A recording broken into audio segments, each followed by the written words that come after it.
என்னுடைய குடும்ப பின்னணியையும் குருத்துவ அழைப்பை பற்றியும் கேட்டிருக்கின்ற வேளையிலே, என்னுடைய குடும்பம் ஒரு கத்தோலிக்க குடும்பமாகவும் என்னுடைய பங்கு ஞானாசன கோவில் பங்காமல் இருக்கின்றது.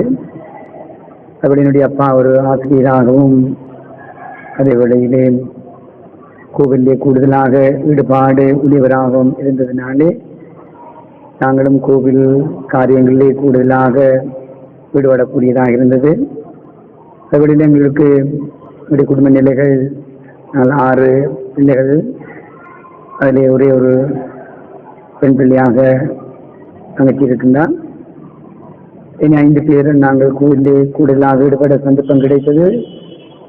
அதோட சௌகரியம் கோவில் ஈடுபட்டால் இதன் காரணமாகவும் கடைசியாக யாழ் திருச்சிலுவை கன்னியர் சபையில் சேர்ந்து அற்பவியாக பணியாற்றி கொண்டிருக்கின்றார்.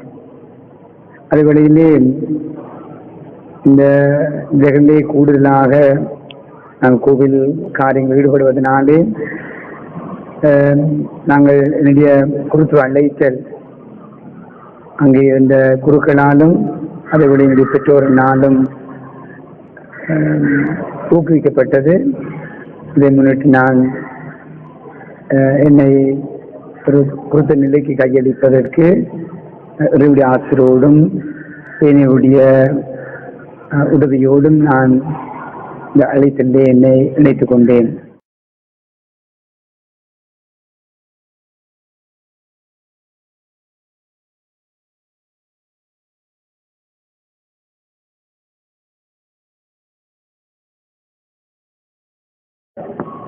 ரெண்டாயிரத்தி 13ஆம் ஆண்டு நான் ஜெர்மனியிலே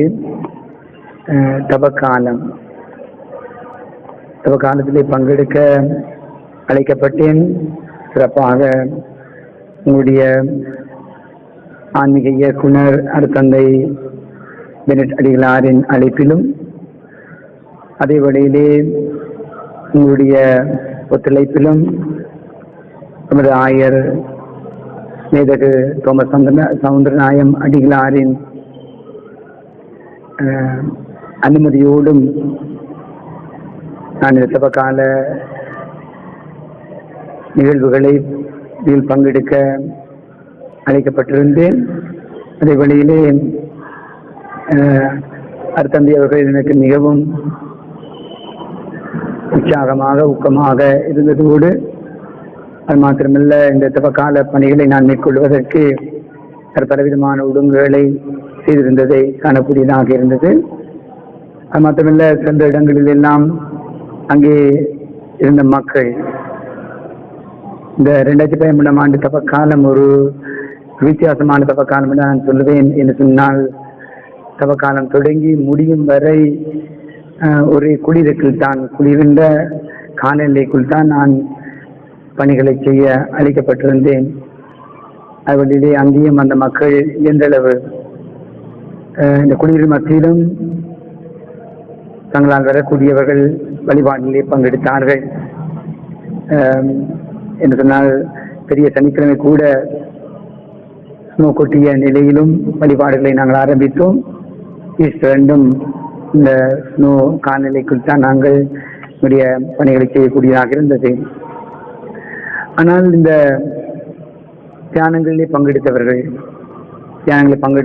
ஆர்வமாக பங்கெடுத்ததையும் இறை வார்த்தையிலே தங்களை இணைத்துக் கொண்டதையும் காணக்கூடியதாக இருந்தது. இன்னும் மக்கள் சேர்ந்து பாடல்களிலும் ஏனைய காரியங்களிலும் அவர்கள் ஈடுபட்டார்கள். அதுவழியிலே எனக்கு சில இடங்கள் தான் ஒப்புரவு அரைச்சாதனம் பாவசங்கீதம் கேட்கக்கூடியதாக இருந்தது. ஆனால் அவர்களுடைய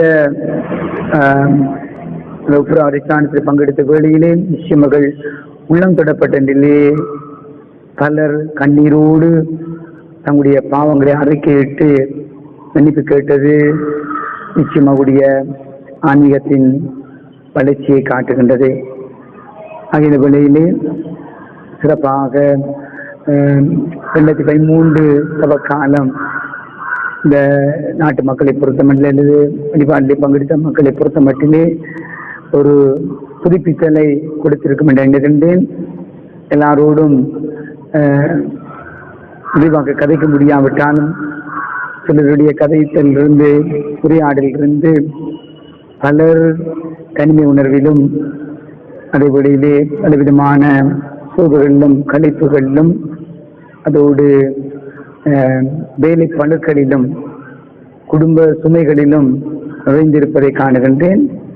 ஆக நிச்சயம் இந்த தபக்கால தியானத்தின் ஊடாகவும் செய்திகளின் ஊடாகவும் சில செய்திகளை அவர் பெற்றிருந்தாலும் நிச்சயம் ஆண்டுடைய அருளும் ஆண்டுடைய வார்த்தைகளும் நிச்சயமுடைய உள்ளங்களை தொட்டு தொடர்கின்ற காலத்திலே அவர்களுக்கு தங்களுடைய குடும்ப வாழ்வையும் ஆன்மீக வாழ்வையும் பலப்படுத்துவதற்கு உதவியாக இருக்கும் என்று நான் நினைக்கின்றேன்.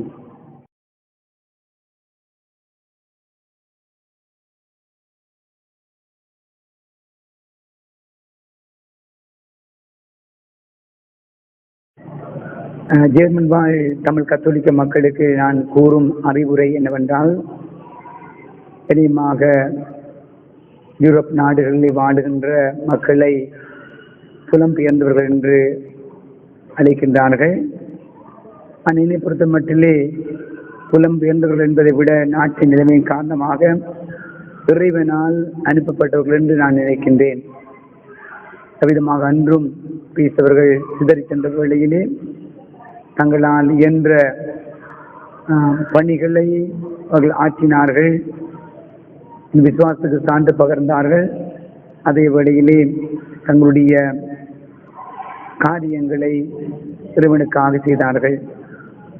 அதுபோல நீங்களும் ஒரு விதத்திலே பல காணியில் முன்னிட்டு இடம்பெயர்ந்தாலும், ஆனால் ஆண்டவனால் அழைக்கப்பட்டு ஆண்டவனால் தெரிவு செய்யப்பட்டு நிச்சயம் உங்களால் இயன்ற பணிகளை, விசுவாச பணிகளை நீங்கள் வாழுகின்ற இடங்களிலே வாழுகின்ற சூழலிலே ஒன்று கூடுகின்ற மக்கள் மத்தியிலே இதை பறைசாற்ற அழைக்கப்படுகின்றீர்கள்.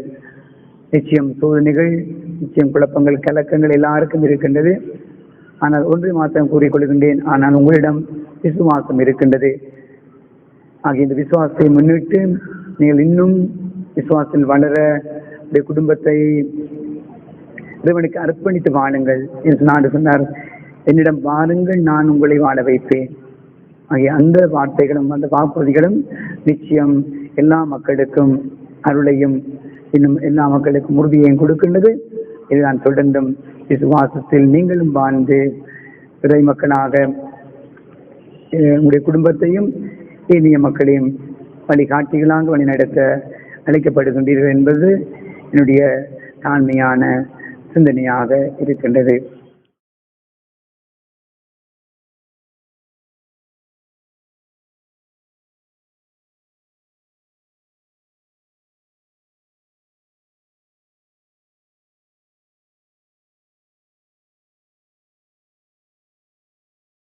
ஜான் நகரில் தியான இல்லத்தை பற்றி உங்களுக்கு அறிய ஆவல் இருக்கலாம். சிறுவழியில் நீங்கள் இந்த நாடுகளுக்கு வந்த பிற்பாடு அவற்றை பற்றி அறியாமல் இருக்கலாம். 2000 ஆண்டிலே பெரிய கோவில் ஜானாசன கோவிலுக்கு பின்பகுதியில் இருந்த ஒரு சிறிய மண்டபத்தில் இந்த தியானம் ஆரம்பிக்கப்பட்டது. இந்த ஆரம்பிக்கப்படுகின்ற வழியிலே நிச்சயம் அங்கே 12 அல்லது 15 மக்கள் மாத்திரம் ஆரம்பத்தில் இருந்தார்கள். அந்த காலப்போக்கிலே அங்கே 300க்கும் மேற்பட்ட மக்கள் ஒன்று கூடி ஜெபித்த நிலைகளை காணக்கூடியதாக இருந்தது. அதன் பிற்பாடு நாங்கள் தியான இல்லம் என்று வேண்டுமென்று 1000 வேண்டுகோள் விடுத்த வழியிலே 1000 தன்னுடைய பொறுப்பில் ஒப்படைக்கப்பட்ட ஒரு கட்டிடத்தை, நிலையத்தை, இல்லத்தை எங்களுக்கு தந்தார். உள்பாக்கு ரோட்டிலே தொடக்கத்தில் 2ஆம் நம்பரிலே வழிபாடுகள் ஆரம்பித்து செயல்பட்ட வழி முதலில் நாங்கள் திங்கள் வெள்ளி தினங்களில் வழிபாடுகளை ஒப்புக் கொடுத்தோம். ஆனால் இடம் போதாத காரணத்தினாலே உள்பாக்கு அமைந்த இன்னொரு இடத்தை நாங்கள் வாங்க வேண்டிய சூழ்நிலைக்கு தள்ளப்பட்டோம். அது அளவிலே பரந்த பிரதேசமாக இருந்தது. இப்பொழுது ஒவ்வொரு வெள்ளிக்கிழமையும் அந்த இடத்திலே 1000க்கும் மேற்பட்ட மக்கள் வெள்ளி வழிபாடுகளிலே ஒன்று கூடுகின்றார்கள். தன்னை கிறிஸ்தவர்கள் மாத்திரமல்ல, இந்த சகோதரங்களும் அங்கே வருவதையும் தங்களுக்கு ஆஜ்யங்கள் கேட்பவர்களையும், இன்னும் சில வழி தென்பகுதியிலிருந்து கூட சிங்கள மக்களும் அவருடைய சில வழியிலே முஸ்லிம் சகோதரங்கள் வருவதையும், இன்னும் முறை வார்த்தை கேட்பதற்கு ஏனைய சபைகளிலிருந்து கூட மக்கள் வருவதையும் காணக்கூடியதாக இருக்கின்றது. இது நான் ஏன் கூறுகின்றேன் என்று சொன்னால், இறைவன் ஒரு திட்டத்தை வைத்திருக்கின்றான். சிறப்பாக நாங்கள் ஆரம்பித்ததன் நோக்கம், இடம்பெயர்ந்த மக்களுக்கு அது போர் நாள், அந்த வழியில் போர் மிகவும் மோசமாக அமைந்திருந்தது. அந்த மக்களை ஆறுதல் படுத்தவும் விசுவாசத்திலே உறுதிப்படுத்தவுமாக நாங்கள் இந்த இல்லத்தை ஆரம்பித்தோம், இந்த தியானத்தை ஆரம்பித்தோம். அந்த காலப்போக்கில் இறைவன் ஒரு மேலான திட்டத்தை வைத்து தொடர்ந்து இந்த போருக்கு பிற்பாடும் ஆறுதலை கொடுக்கின்ற, மன அமைதியை கொடுக்கின்ற, விசுவாசத்தில் உறுதியாக இருக்க தூண்டுகின்ற ஒரு இல்லமாக தியான இல்லத்தை அவர் அமைத்துக் கொடுத்திருக்கின்றார்.